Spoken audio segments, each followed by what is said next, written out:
Assalamualaikum warahmatullahi wabarakatuh. Di sini kami akan menjelaskan tentang akuntansi untuk perubahan harga. Di sini kami terdiri dari 3 anggota, yaitu saya sendiri, Nur Cahaya Ningrum. Yang kedua ada Enji Alif, dan yang ketiga ada Siti Sofia. Akuntansi untuk perubahan harga membahas masalah perubahan nilai yang secara umum disebut perubahan harga. Akuntansi perubahan harga mengacu pada perlakuan akuntansi terhadap perubahan atau selisih harga dan masalah akuntansi dalam kondisi di dalamnya harga-harga berubah. Dalam merancang akuntansi yang diterapkan dalam suatu lingkungan ekonomi tertentu, perlu ditentukan struktur atau rangka akuntansi pokok yang menghasilkan statement keuangan dasar. Secara umum, akuntansi yang membahas perubahan nilai dan cara-cara mengatasinya disebut dengan akuntansi perubahan harga atau akuntansi harga-harga berubah. Akuntansi perubahan harga mengacu pada perlakuan akuntansi terhadap perubahan atau selisih harga, sedangkan harga-harga berubah mengacu ke masalah akuntansi dalam kondisi yang di dalamnya harga-harga berubah. Di sini kita akan membahas 5 topik, yaitu yang pertama ada rangka akuntansi pokok dan masalah akuntansi, yang kedua ada pos-pos moneter dan non-moneter, ketiga ada perubahan harga, akuntansi daya beli konstan, dan akuntansi kos sekarang, yang keempat ada akuntansi hibrida, standar akuntansi perubahan, yang kelima ada model akuntansi dan implementasinya. Yang pertama, kita akan bahas tentang rangka akuntansi pokok dan masalah akuntansi.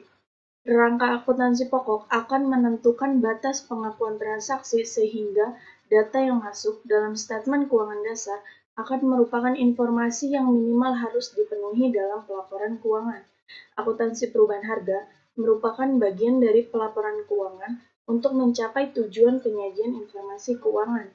Kalau konsep pemrosesan data dapat dipisahkan dengan proses pelaporan datanya, maka akuntansi perubahan harga ini tidak perlu mengganti rangka akuntansi pokoknya. Menurut Paton dan Littleton, informasi perubahan harga akan berkurang manfaatnya atau maknanya, bahkan tidak bermanfaat sama sekali tanpa disertai dengan informasi atas dasar kos historis. Perubahan harga adalah perbedaan jumlah rupiah yang dapat digunakan untuk membeli barang atau jasa yang sama pada waktu yang berbeda. Rangka akuntansi pokok didasarkan pada asumsi bahwa daya beli uang stabil sepanjang masa. Rangka akuntansi pokok harus dilengkapi dengan informasi perubahan harga untuk menunjukkan pengaruhnya terhadap laba dan posisi keuangan. Yang kedua ada masalah akuntansi. Perubahan harga menimbulkan masalah bagi akuntansi, yaitu dalam hal penilaian, unit pengukur, dan pemertahanan kapital.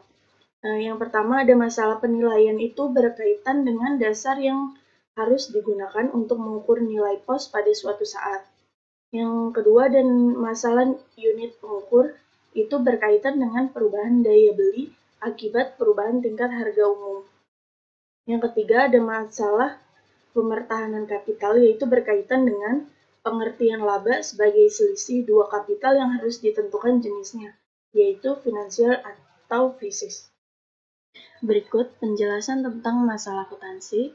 Yang pertama ada masalah penilaian, yaitu nilai aset individual atau spesifik akan berubah kalau dibandingkan dengan aset tertentu yang lain meskipun daya beli uang tidak berubah. Perubahan ini disebabkan oleh penggunaan teknologi yang berbeda atau kemampuan produk baru yang lebih tinggi. Akuntansi menghadapi masalah dalam hal ini karena kos tercatat untuk suatu aset tidak lagi menggambarkan nilai aset tersebut. Model akuntansi untuk menghadapi masalah ini adalah akuntansi nilai sekarang yang pengukuran nilainya bergantung pada dasar penilaian yang dianut, yaitu kos sekarang atau nilai keluaran sekarang. Yang kedua adalah masalah unit pengukur, yaitu daya beli uang dapat berubah sehingga unit moneter sebagai pengukur nilai tidak bersifat homogenus kalau dikaitkan dengan waktu. Perubahan nilai unit pengukur ini terjadi karena perubahan tingkat harga secara umum dalam ekonomi suatu negara. Artinya, Kalau nilai atau manfaat suatu barang tidak berubah, maka jumlah unit moneter yang dapat digunakan untuk memperoleh barang yang sama akan berbeda dari waktu ke waktu karena daya beli uangnya yang berubah. Secara umum, daya beli uang semakin menurun karena adanya inflasi.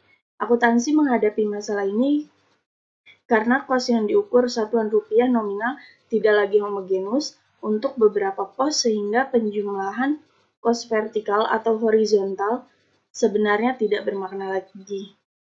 Untuk mengatasinya, secara umum sebagai akuntansi, kos sekarang atau rupiah konstan. Yang ketiga ada masalah pemertahanan kapital. Dengan konsep ini, laba adalah kenaikan kapital dalam suatu periode yang dapat didistribusi atau dinikmati setelah kapital awal dipertahankan. Untuk menentukan laba dengan mempertahankan kapital, 3 hal penting dalam mengukur kapital harus dipertimbangkan yaitu dasar penilaian, skala pengukuran, dan jenis kapital terutama dalam hal terjadi perubahan harga atau nilai. Masalah unit pengukur dalam perubahan harga berkaitan dengan skala pengukuran.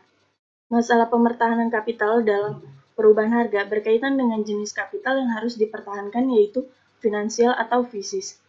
Model akuntansi untuk mengatasi masalah perubahan harga ini yaitu kos sekarang atau kapital fisis, atau disebut akuntansi nilai pengganti yang secara teknis sama dengan akuntansi kos sekarang. Yang kedua, kita akan membahas tentang pos-pos moneter dan non-moneter. Berkaitan dengan perubahan harga, pos-pos statement keuangan dapat dikategorikan menjadi 2, pos moneter dan non-moneter. Yang pertama, pos moneter itu terdiri dari aset moneter dan kewajiban moneter. Aset moneter adalah klaim untuk menerima kas di masa mendatang dengan jumlah dan saat yang pasti tanpa mengaitkan dengan harga masa datang barang dan jasa tertentu.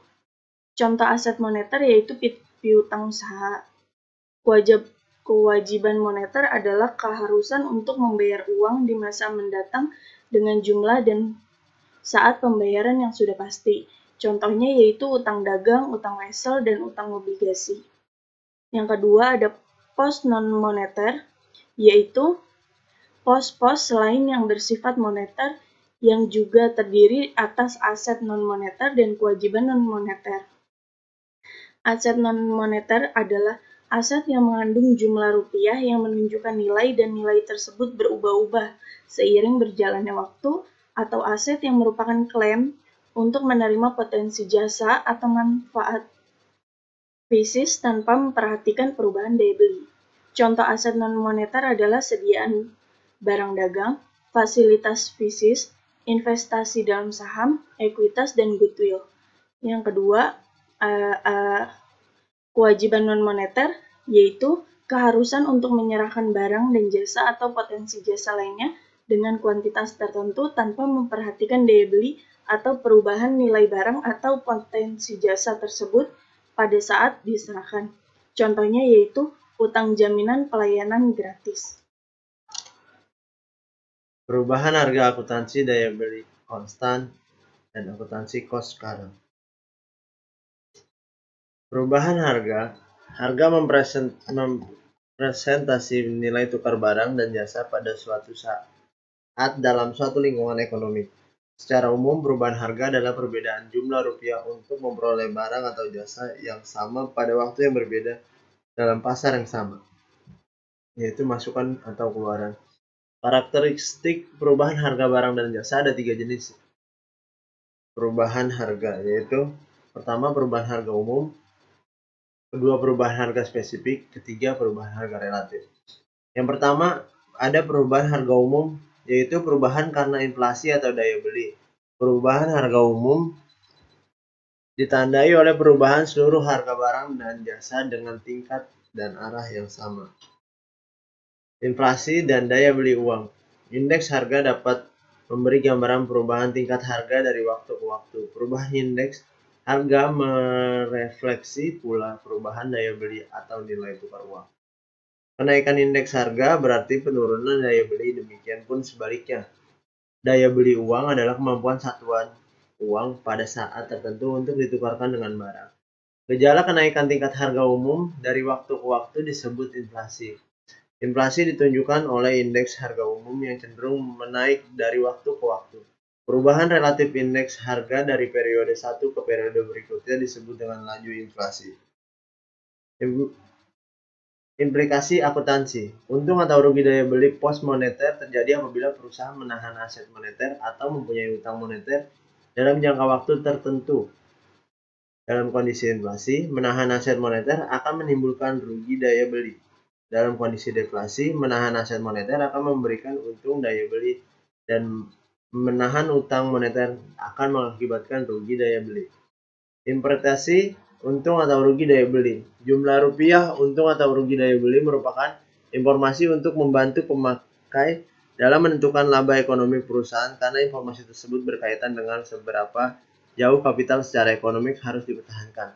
Dari sudut likuiditas, untung atau rugi daya beli akan memberi informasi apakah perusahaan dapat menjaga likuiditas operasinya. Dalam kondisi inflasi, tentu saja modal kerja moneter akan cenderung menurun daya belinya. Perubahan harga spesifik, yaitu perubahan harga barang tertentu karena nilai intrinsik barang tersebut berubah, sehingga nilai tukarnya juga berubah, baik di pasar masukan maupun di pasar keluaran. Perubahan harga spesifik terjadi karena berbagai faktor antara lain perubahan selera konsumen, perubahan teknologi di bidang teknik industri, dan spekulasi atau perubahan harapan masyarakat terhadap kuantitas barang dan jasa tertentu yang tersedia dalam masyarakat. Perubahan harga spesifik dalam pasar masukan akan mengakibatkan kenaikan atau penurunan kos aset yang akhirnya mempengaruhi biaya bagi perusahaan. Perubahan harga spesifik dalam pasar keluaran akan mengakibatkan kenaikan atau penurunan pendapatan perusahaan. Implement akuntansi. Dalam akuntansi cost historis, perubahan harga spesifik tidak diperhatikan dan dengan sendirinya perubahan ini akan tersembunyi dalam perhitungan laba. Seandainya pengaruh perubahan harga spesifik tersebut dikeluarkan dari perhitungan laba, pengaruh ini akan menjadi untung atau rugi penahanan. Interpretasi untung atau rugi penahanan. Untung penahanan merupakan informasi tentang jumlah rupiah untuk mempertahankan kapital. Dari segi evaluasi kinerja manajemen, akuntansi kos sekarang sebenarnya memberi informasi tentang kegiatan yang benar-benar merupakan upaya manajemen dan kegiatan yang semata-mata hanya menahan aset dalam kaitannya dengan pengelolaan kapasitas kapital bisnis. Laba operasi merupakan hasil kegiatan produktif. Sedangkan untung penahanan merupakan hasil kegiatan penahanan aset semata. Laba operasi atas dasar kos sekarang merupakan pengukuran efisiensi pengelolaan dana atau kapital bisnis perusahaan yang sebenarnya. Dalam kondisi harga yang menarik, biaya atas dasar kos sekarang yang dibebankan ke pendapatan akan cenderung lebih tinggi daripada biaya historis, karena itu laba akan cenderung lebih kecil. Yang ketiga, perubahan harga relatif. Perubahan harga relatif mengukur tingkat penyimpanan perubahan harga barang atau jasa tertentu terhadap perubahan akibat perubahan tingkat harga umum seluruh barang dan jasa. Perubahan harga relatif adalah perubahan harga setelah pengaruh perubahan daya beli dikeluarkan atau diperhitungkan. Kalau unit moneter dihomogenuskan dengan indeks harga umum, statement laba rugi akan menggambarkan laba real secara ekonomi. Pengaruh perubahan harga relatif tidak dapat terungkapkan secara penuh kalau penyesuaiannya tidak dilakukan baik untuk perubahan harga spesifik maupun untuk perubahan harga umum. Model akuntansi yang memperhitungkan pengaruh perubahan harga relatif sebenarnya merupakan bastar atau hibrida antara model akuntansi daya beli konstan dan akuntansi kos sekarang. Model hibrida tersebut disebut akuntansi kos sekarang daya beli konstan. Akuntansi daya beli konstan. Tujuan akuntansi daya beli konstan adalah mempertahankan kapital atas dasar daya beli. Pemilihan indeks harga untuk konversi. Untuk dapat menyajikan statement keuangan berbasis daya beli, data cost historis harus dikonversi menjadi cost daya beli pada saat pelaporan. Untuk menyusun statement keuangan lengkap dalam daya beli, semua pos baik neraca atau laba rugi harus dikonversi. Bila indeks rata-rata digunakan dan pos-pos laba rugi terjadi secara merata selama periode, rupiah daya beli yang didapat untuk suatu pos biasanya hampir sama dengan jumlah rupiah nominalnya. Sini ada keunggulan dan kelemahan. Argumen yang biasanya diajukan untuk mendukung penyajian informasi daya beli konstan adalah: 1. Menjadikan angka akuntansi lebih bermakna. 2. Perbandingan antar periode akan memberikan informasi yang lebih bermakna daripada pembandingan atas dasar rupiah nominal. Ketiga, perbandingan data antar perusahaan juga akan menjadi lebih berarti dan informatif. Keempat, menghasilkan informasi laba atas dasar konsep mempertahankan kapital. Kelima, pejabat pemerintah sudah terbiasa menganalisis data keuangan atas dasar nilai real, sehingga pelaporan keuangan perusahaan dengan menggunakan rupiah nominal kemungkinan dapat menyebabkan kebijakan pemerintah yang merugikan perusahaan. 6. Sarana mengeluarkan pengaruh perubahan harga umum tanpa harus mengubah atau mengganti struktur akuntansi yang sudah berjalan. Ketujuh, dapat mengatasi dan meniadakan sama sekali metode akuntansi yang dimaksud untuk menanggulangi perubahan harga secara parsial atau secara pos per pos. Beberapa keberatan dan kelemahan terhadap akuntansi daya beli konstan adalah: 1. Akuntansi daya beli konstan mendasarkan diri pada data cost historis, sehingga kelemahan-kelemahan yang melekat pada cost historis tidak seluruhnya dapat dihilangkan atau diatasi. Jadi, akuntansi daya beli konstan belum memperhitungkan pengaruh perubahan harga spesifik. Yang kedua, manfaat informasi tambahan kemungkinan besar tidak sepadan dengan kos untuk menyusun statement keuangan daya beli konstan. Ketiga, acap kali statement keuangan daya beli konstan diinterpretasi secara keliru sebagai informasi tentang nilai sekarang, padahal informasi yang disajikan oleh akuntansi daya beli konstan bukan merupakan nilai sekarang, nilai yang dapat direalisasi, atau bahkan nilai diskonan. 4. Untung rugi daya beli tidak mempunyai makna atau interpretasi yang jelas atau intuitif. Acap kali, indeks yang digunakan untuk menghomogenuskan unit pengukur tidak mewakili perubahan daya beli yang terkandung dalam aset perusahaan, sehingga hasil perhitungan akuntansi daya beli konstan diragukan keterandalannya. Kapital daya beli. Kapital daya beli sebenarnya merupakan kapital finansial. Kapital finansial, laba terjadi dari kenaikan jumlah rupiah kapital tanpa memperhatikan wujud kapital tersebut. Kapital daya beli adalah jumlah rupiah kapital finansial yang telah dikonversi menjadi daya beli. Dengan dasar pikiran ini, selisih konversi merupakan penyesuaian kapital untuk mempertahankan kapital daya beli sehingga kapital finansial.